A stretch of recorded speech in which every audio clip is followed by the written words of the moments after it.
High, welcome to your beautiful channel science cube. এই ভিডিওতে আমরা এসএসসি 2024 রাজশাহী বোর্ডের ধারার সিকিউ প্রবলেমটা সলভ করব। কোয়েশ্চেনটা পিওর ধারার কোয়েশ্চেন না, এটা তোমার অনুপাত সমানুপাত আর ধারা এই দুইটা অধ্যায় মিক্স করেই কোয়েশ্চেনটা আসছে। তো এখানে দুটো উদ্দীপক দেওয়া আছে, একটা হচ্ছে তোমার অনুপাত সমানুপাত থেকে, আর একটা হচ্ছে গুণোত্তর দ্বারার n সংখ্যক পদের সমষ্টি হচ্ছে তোমার কাছে 2n+2 - 4। ক নম্বরে যেটা বলা হয়েছিল সেটা হচ্ছে যে দুইটি সংখ্যার অনুপাত 7:11 আর গসাগু হচ্ছে 3। বলা হচ্ছে লসাগু নির্ণয় করো। তো এটা হচ্ছে অনুপাত সমানুপাত অধ্যায়ের কোয়েশ্চেন। তো তোমার কাছে যেটা দেওয়া আছে সেটা হচ্ছে দুইটা সংখ্যার অনুপাত। তো দুইটি সংখ্যার অনুপাত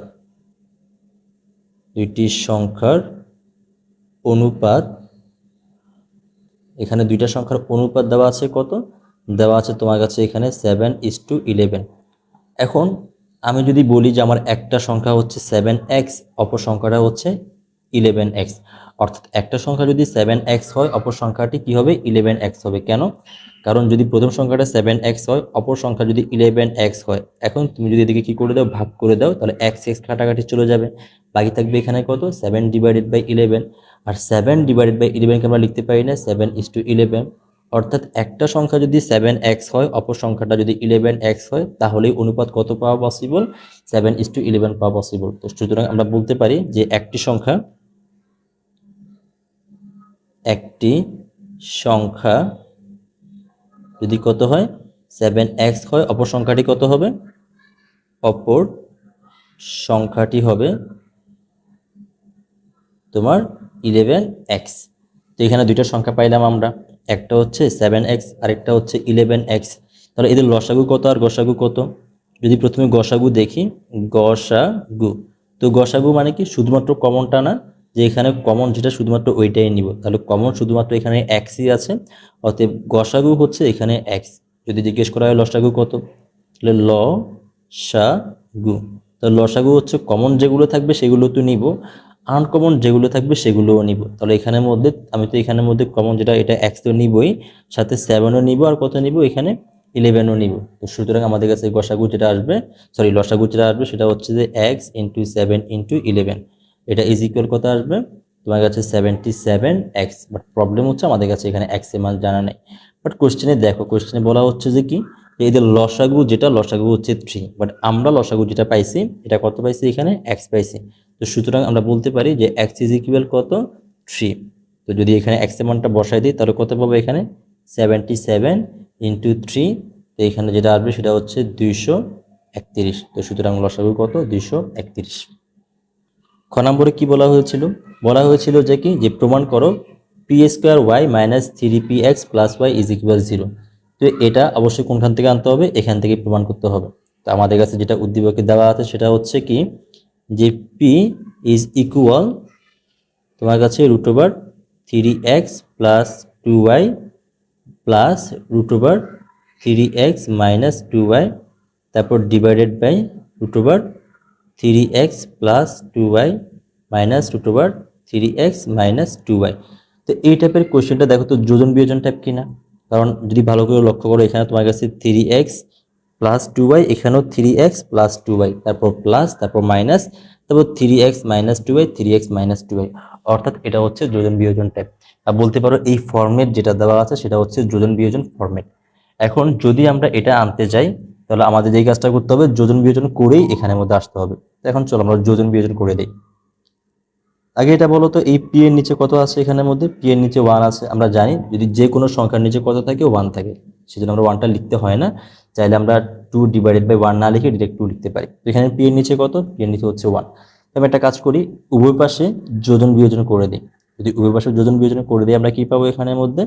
তো প্রথমত পি যেটা, এটা উপরেও লিখে ফেলবো, নিচেও লিখে ফেলবো, যোজন তারপর বিয়োজন, তারপর নিচেরটা উপরেও লিখবো, নিচেও লিখবো, ইজ ইকুয়াল কত হবে? এই পাশে যেটা হবে সেটা হচ্ছে যে উপরে যেটা থাকবে সেটা উপরেও লিখে ফেলবো, নিচেও লিখে ফেলবো, তারপর প্লাস মাইনাস, তারপর নিচেরটা লিখবো। তো এখানে কত হবে? তো তোমার কাছে যেটা সেটা হচ্ছে √3x + 2y +√3x - 2y divide by কত আসবে?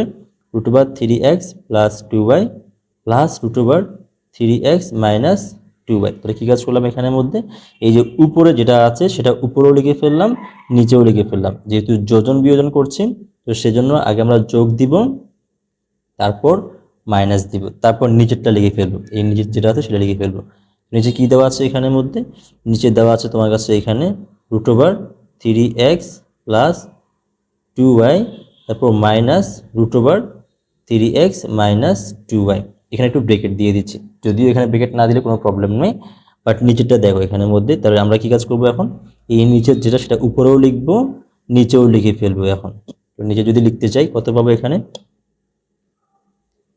3x প্লাস 2y, তারপর এখানের মধ্যে মাইনাস √3x মাইনাস 2y, এটা লিখে ফেললাম।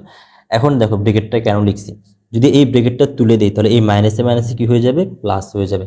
যদি আমি ব্রেকেটটা না তুলতাম তাহলে আমরা এখানে ভুল করার চান্সেস থাকতো আর কি। তুমি চাইলে ডিরেক্ট প্লাস লিখে ব্রেকেট ইউজ না করলেও চলবে। তো এখন এখানে যদি ব্রেকেটটা তুলে দিই তাহলে কোনো প্রবলেম নাই, তবে এখানে ব্রেকেট লিখলেও চলতো, না লিখলেও চলতো, ব্রেকেট দিলেও যা না দিলেও তা। বাট নিচের ক্ষেত্রে যদি ব্রেকেট তুলতে যাই তাহলে এটা কি করতে হবে, প্লাস করে দিতে হবে। তখন চলো প্লাস করে দিই।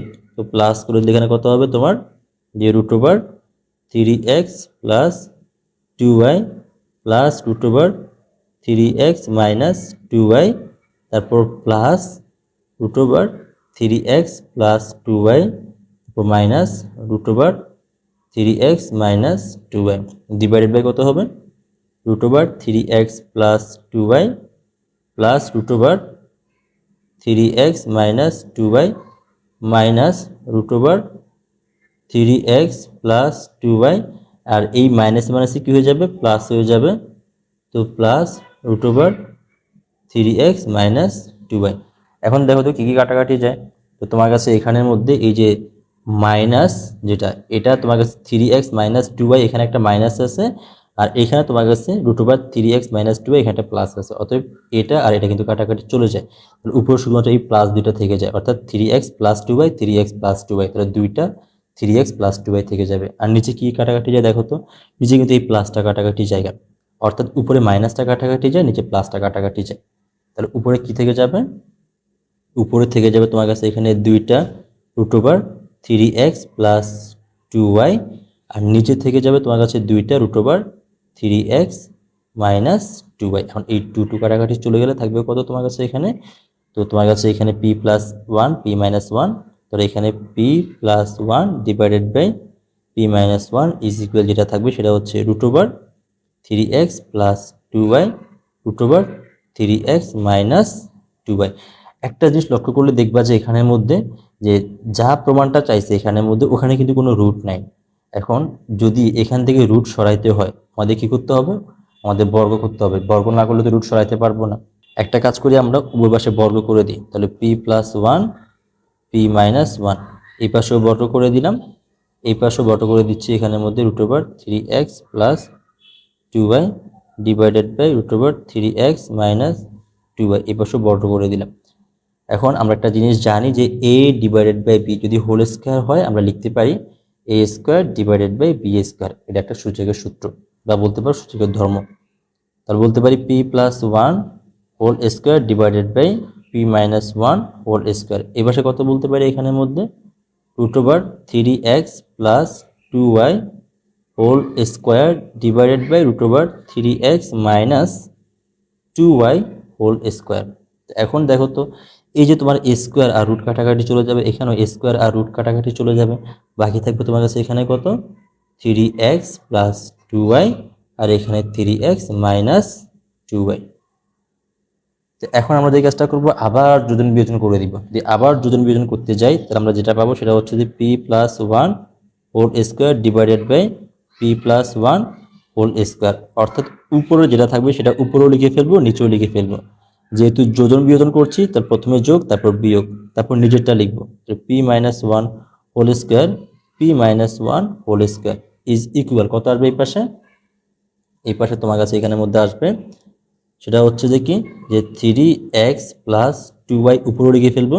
তাহলে 3x তোমার কাছে এখানে 3x প্লাস 2y নিচেও লিখে ফেলবো, এখানে প্লাস তারপর মাইনাস, আর এখানে 3x মাইনাস 2y উপরে লিখে ফেলবো। এখন তাহলে 3x, এখন কিন্তু আমি এটা প্লাস করে দিচ্ছি ব্র্যাকেট ইউজ না করে, minus 2y sorry plus 2y। তাহলে এটা যেটা, এটা আমি উপরে লিখে ফেললাম, নিচেও লিখে ফেললাম। আর এখানে এক্সট্রা ব্র্যাকেট ইউজ না করে আমি ডিরেক্টলি কি করে দিছি, এখানে প্লাসে মাইনাসে, সরি মাইনাসে মাইনাসে প্লাস করে দিছি। এখন দেখো তো তোমার কাছে এখানের মধ্যে এই যে তোমার কাছে এখানে যেটা তুমি একটা সূত্র জানো যে a plus B whole square, একটু কালার চেঞ্জ করে নিচ্ছি। তুমি জানো যে a plus B whole square plus a minus B whole square is equal কত আসে, 2a স্কোয়ার প্লাস 2b স্কোয়ার।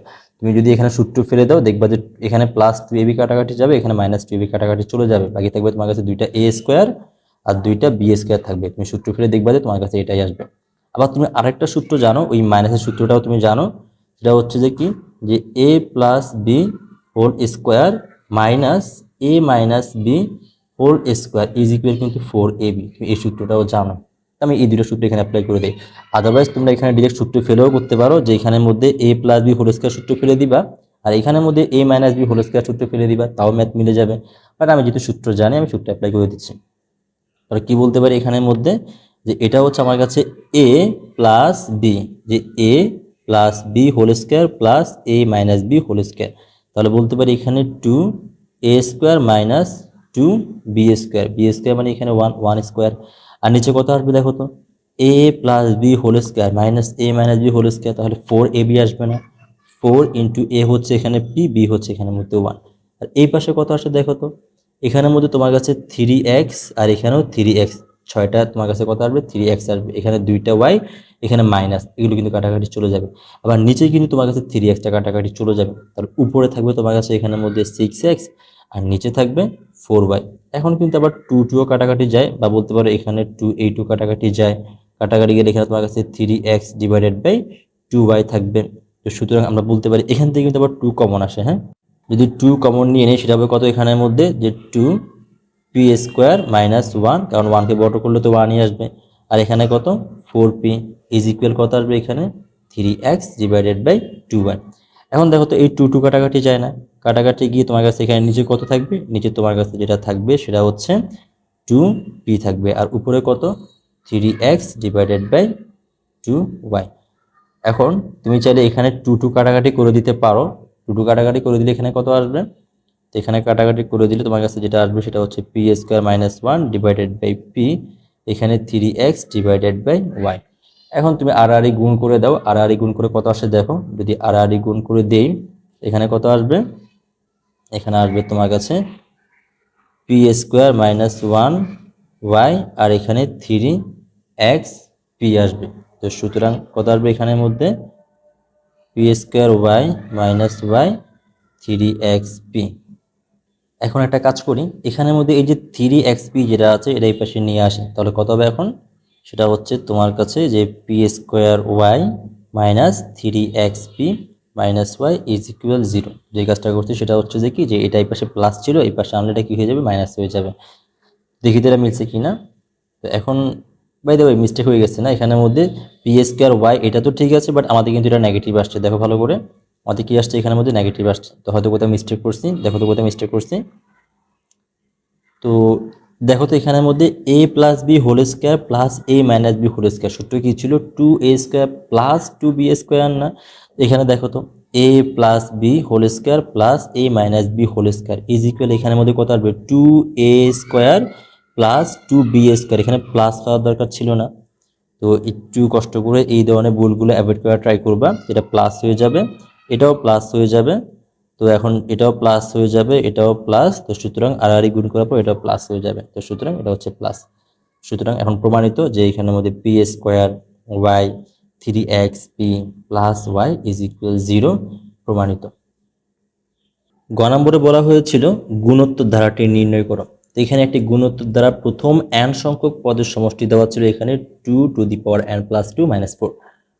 তো এখানে আমরা বলতে পারি যে যে এখানের মধ্যে মনে করো গুণোত্তর ধারা, যেটা গুণোত্তর ধারা, তো গুণোত্তর ধারার সাধারণ রূপটা কি ছিল, সাধারণ রূপ ছিল a তারপর plus A R plus A R whole square plus A R to the power 3 plus A R to the power 4 plus dot dot dot dot এরকম চলতেই থাকবে। তো এখন যদি বলা হয় যে প্রথম পদের সমষ্টি, তাহলে প্রথম পদের সমষ্টি তো প্রথম পদই না। যদি বলা হয় প্রথম দুইটা পদের সমষ্টি তখন এই দুইটা পদের যোগফল। যদি বলা হয় প্রথম তিনটা পদের সমষ্টি তখন এই তিনটা পদের যোগফল। যদি বলা হয় প্রথম চারটা পদের সমষ্টি তখন হচ্ছে এই চারটা পদের যোগফল। এখন আমাদের কাছে যেটা দেওয়া আছে সেটা হচ্ছে প্রথম n সংখ্যক পদের সমষ্টি। তো n সংখ্যক পদের সমষ্টি কি দেওয়া আছে এখানের মধ্যে, যে n সংখ্যক পদের সমষ্টি। তো n সংখ্যক পদের সমষ্টি প্রশ্নে যেটা দেওয়া আছে সেটা হচ্ছে যে 2n+2 -4 n+2 -4 এটা দেওয়া আছে এখানের মধ্যে। আমি যদি বলি যে প্রথম একটি পদের সমষ্টি, তো প্রথম একটি পদের সমষ্টি যেটা সেটা তো প্রথম পদই না। তাহলে বলতে পারি প্রথম একটি পদের সমষ্টি, প্রথম একটি পদের সমষ্টি। যেই কথা প্রথম পদও কি কথা, একই কথা, প্রথম পদ। তো প্রথম একটি পদের সমষ্টি হচ্ছে প্রথম পদ। তাহলে কত আসবে এখানে, আমরা যে কাজটা করবো সেটা হচ্ছে যে কি, যে n সংখ্যক পদের সমষ্টি বললে এখানে n, তাহলে প্রথম পদের সমষ্টি বললে n এর জায়গায় কত আসবে, এখানের মধ্যে 1 আসবে। তাহলে যেটা হবে সেটা হচ্ছে যে কি 2 n এর জায়গায় বসবে 1 + 2 মাইনাস এখানে 4। তাহলে 2 এখানে কত চলে আসবে, 3 চলে আসবে না। তাহলে 2 মানে 8 - 4 ইজ ইকুয়াল কত, 4। তাহলে প্রথম পদের সমষ্টি হচ্ছে 4, আর প্রথম পদের সমষ্টি মানে হচ্ছে প্রথম পদ। তো সুতরাং আমরা বলতে পারি এখানের মধ্যে, তো সুতরাং প্রথম পদ a ইকুয়াল কত পাইছে, প্রথম পদ a ইকুয়াল এখানের মধ্যে আমরা পাইছি 4। একটা জিনিস চিন্তা করে দেখো তো এখানের মধ্যে, যদি আমরা এর মানটা বের করতে পারি আর আর এর মানটা বের করতে পারি, তাহলে তো আমরা এই ধারাটা ইজিলি ক্রিয়েট করতে পারবো না। জাস্ট এ আর এর মানগুলো বসাই দিব, এর মান তো পেয়ে গেলাম, বাকি রইল কার মান, এখানের মধ্যে আর এর মান। প্রথম পদ a ইজ ইকুয়াল কত, এখানের মধ্যে 4। তারপর দেখো তো যদি বলা হয় প্রথম দুইটি পদের সমষ্টি, তাহলে প্রথম দুইটি পদের সমষ্টি, দুইটি পদের সমষ্টি। তো প্রথম দুইটি পদের সমষ্টি যেটা, প্রথম দুইটা পদ কোনটা কোনটা এখানের মধ্যে, একটা হচ্ছে তোমার a আর একটা হচ্ছে কত, a আর। প্রথম দুইটা পদের সমষ্টি হচ্ছে এখানের মধ্যে a আর একটা হচ্ছে a plus R is equal কত। তো যদি বলা হয় প্রথম দুইটা পদের সমষ্টি, তখন আমরা যে কাজটা করব এখানে এই যে n এর জায়গায় কত বসায় দিব, 2 বসায় দিব। যদি বলা হয় প্রথম তিনটা পদের সমষ্টি, তখন n এর জায়গায় এখানে 3 বসাবো। তাহলে প্রথম দুইটি পদের সমষ্টি যেটা সেটা হচ্ছে এখানের মধ্যে তোমার 2, n এর জায়গায় কত বসাবো, 2 বসাবো, প্লাস এখানে 2 - 4 ইজ ইকুয়াল কত আসবে, এখানে তোমার কাছে যেটা আসবে সেটা হচ্ছে যে কি 2 - 4 - 4। 2 - 4 কিন্তু তোমার কাছে এখানে মনে হচ্ছে 16 আসবে এটা। আর 16 থেকে যদি 4 বিয়োগ করে দিই কত আসবে, 12 আসবে। তাহলে প্রথম দুইটা পদের সমষ্টি কিন্তু 12। তাহলে আমরা যেটা পাচ্ছি সেটা হচ্ছে দেখি a + a r is equal 12 পাচ্ছি। অন্যদিকে প্রথম পদ যেটা a, প্রথম পদ সমান কত পাচ্ছি, এখানে 4 পাচ্ছি। এখন আমি যদি একটা কাজ করি, যে এখান থেকে যদি আমি কত বিয়োগ করে দিই, a বিয়োগ করে দিই, তাহলে আমরা কার মানটা পেয়ে যাব, এখানে a r এর মানটা পেয়ে যাব না, দেখো তো। বা বলতে পারো এখানে a + a r is equal কত, এখানের মধ্যে 12। একটা কাজ করি, এখানে এর মানটা আমরা বসাই দিই, এর মান এখানের মধ্যে 4, আর এখানে আমরা এর মানটা বসাই দিই 4 × r ইজ ইকুয়াল কত, এখানের মধ্যে 12। এখন যদি এই চারটা আমরা এই পাশে নিয়ে যাই, এটা মাইনাস হয়ে যাবে। কত আসবে এখানে তোমার কাছে, 4r ইজ ইকুয়াল 12 - 4। তাহলে 12 থেকে যদি 4 চলে যায়, বাকি থাকবে এখানে কত, 8। এখন 4r সমান তোমার কাছে এখানে 8 আসছে। যদি 4টা আমরা এই পাশে পাঠা দিই, তাহলে কি হয়ে যাবে, ভাগ হয়ে যাবে। আর 8কে যদি 4 দ্বারা ভাগ করি, তাহলে কত আসবে এখানে, 8/4 ইজ ইকুয়াল 2 আসবে। তো সুতরাং আমরা যা পাইছি সেটা হচ্ছে কি, যে a সমান পাইছি এখানের মধ্যে 4, আর আমরা r সমান পাইছি এখানে 2। যদি আমরা a এর মান আর r এর মান জেনে যাই, তাহলে তো আমরা ধারাটা ইজিলি বের করতে পারবো না। তাহলে ধারাটা এখানে কত হবে, ধারাটা হবে তোমার কাছে এখানের মধ্যে যে a, তারপর হচ্ছে a r, তারপর a r স্কোয়ার, তারপর a r কিউব, এরকম করে চলতে থাকবে। তাহলে প্রথমে আমরা এর মানটা বসাই দিই, এর মান হচ্ছে এখানে কত, 4, এর মানটা বসাই দিলাম।